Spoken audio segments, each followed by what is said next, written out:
बिस्मिल्लाहिर्रहमानिर्रहीम। अस्सलाम वालेकुम जी, वेलकम टू माय चैनल।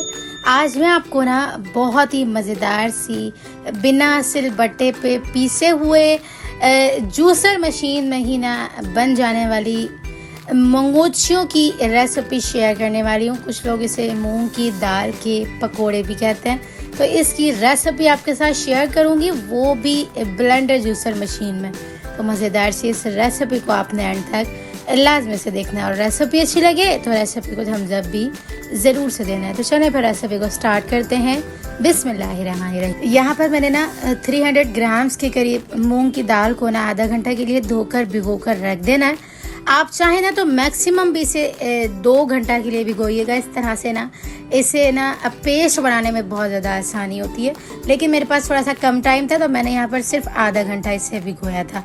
जब तक ये हमारी दाल जो है ना भीग रही है, यहाँ पर हम मसाला तैयार कर लेते हैं। तो तकरीबन भी ना आधा कप तेल लेंगे। तेल को गर्म करके ना यहाँ पर हमने 2 अदद प्याज का पेस्ट ऐड कर देना है। पेस्ट की अच्छी सी भुनाई करनी है ताकि ना इसका तमाम पानी ड्राई हो जाए और प्याज जो है ना अच्छे से भुन जाए, यानी कि हमें थोड़ी सी ना डार्क ब्राउन सी प्याज यहाँ पर चाहिए होती है, क्योंकि जो है ना प्याज का जो पानी रहता है ना तो वो मसाले के अंदर ना अजीब सा जो है ना फ्लेवर देता है। तो इसलिए हमने प्याज के पानी को ड्राई कर लिया हुआ।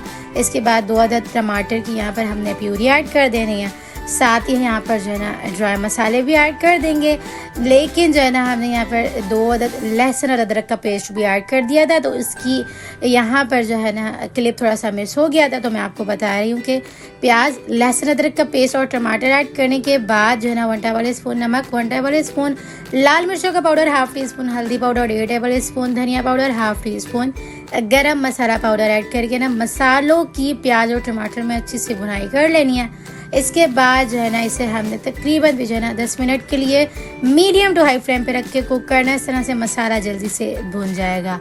जब तक हमारा मसाला भुन रहा है, जब तक हम यहाँ पर दाल के पकोड़े तैयार कर लेंगे। तो दाल ना यहाँ पर हमारी अच्छे से नरम हो चुकी हुई है। अगर आपको इसे ज़्यादा नरम करनी है तो 2 घंटा के लिए मैक्सिमम रख दीजिएगा। तो यहाँ पर ना हमारी दाल को हमने चॉपर मशीन में ऐड कर दिया हुआ है, बग़ैर पानी ऐड किए हमने यहाँ पर इसको चॉप कर लेना है। और देख सकते हैं आप कितना मज़ेदार सा पेस्ट जो है ना हमारी दाल का बन के रेडी हो चुका हुआ है। पानी बिल्कुल भी ऐड नहीं करिएगा अगर आप यहाँ पर जूसर मशीन में बनाकर रेडी कर रहे हैं या चॉपर में।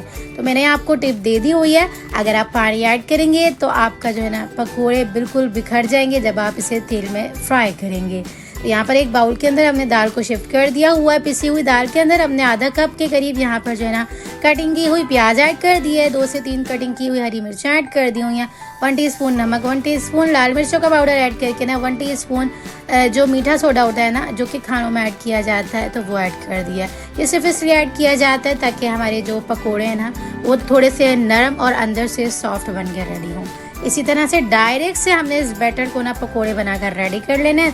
तो यहाँ पर तेल को ना हमने बहुत ही अच्छे से गरम कर लेना है। उसके बाद एक एक करके तमाम पकोड़े ऐड करते जाएंगे और उसके बाद सिंपल जिस तरह से हम किसी भी टाइप के पकोड़े बनाते हैं ना, प्याज के या फिर हम बेसन के किसी भी तरह के पकोड़े बनाते हैं ना, सेम उसी तरह से हमने इसको लाइट से फ्राई कर लेना है। ज़्यादा फ्राई नहीं करेंगे, लेकिन इतने फ्राई करेंगे कि ये अंदर से नरम हो जाए, बाहर से क्रिस्पी हो जाए और बहुत ही अच्छे से फुल कुक, फुल डन हो जाए। तो 7 से 8 मिनट के दौरान ना अगर आप हाई फ्लेम पे रख कर कुक करेंगे ना तो ये बहुत ही अच्छे से कुक हो जाएंगे और यहाँ पर तमाम पकौड़ियाँ बहुत ही मज़ेदार सी, नरम और सॉफ्ट और क्रिस्पी सी बन के रेडी होंगी। तो यहाँ पर हमारी जो है ना तमाम पकोड़े बन के रेडी हो चुके हुए हैं। इसी तरह से हमने तमाम बेच बनाकर रेडी कर लेने हैं। तकरीबन भी ना इस बैटर के अंदर हमारे जो है ना 3 से 4 बेच बन के रेडी हुए थे। तो एक एक करके हमने तमाम बेच बनाकर रेडी कर लिया हुआ था। पकोड़ों को सबसे पहले जो है ना हमने हाई फ्लेम पे कुक करना है। उसके बाद जब एक साइड अच्छे से कुक हो जाएगी ना तो फ्लेम को बिल्कुल मीडियम कर देंगे और उसके बाद जो है ना इसे हमने हल्का हल्का सा करके अलटते पलटते जो है ना 7 से 8 मिनट के अंदर अच्छे से कुक कर लेना है।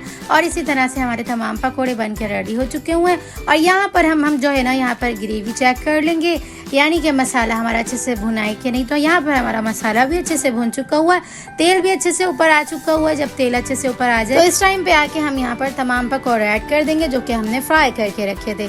2 से 3 मिनट तक ग्रेवी के अंदर अच्छे से मिक्स कर लेंगे पकौड़ों को। उसके बाद जो है ना यहाँ पर हम 1 गिलास के करीब पानी ऐड कर देंगे। आप चाहें तो इस टाइम पे जो है ना पानी ज़्यादा भी ऐड कर सकते हैं, क्योंकि जब तमाम पानी अच्छे से कुक हो जाएगा, ड्राई हो जाएगा ना, उसके बाद जो बचेगा उस हिसाब से आप तमाम पानी को ज़्यादा भी रख सकते हैं। लेकिन मुझे ग्रेवी चाहिए थी, ज़्यादा पानी शोरबा वगैरह नहीं चाहिए था, तो इसलिए मैंने यहाँ पर कम पानी ऐड किया। अच्छा, यहाँ पर मैं आपको एक और टिप देती चलूँ।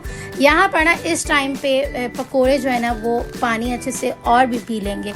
आप चाहें ना तो इस टाइम पे पानी ज़्यादा भी ऐड कर सकते हैं। और यहाँ पर जब आप पानी ऐड करके ढक्कन बंद करेंगे ना तो सिर्फ 5 मिनट तक इसे दम लगाइएगा, क्योंकि ये ऑलरेडी फुल कुक हो चुके हुए हैं और नरम इसलिए हो जाएंगे क्योंकि इसके अंदर हमने मीठा सोडा ऐड किया।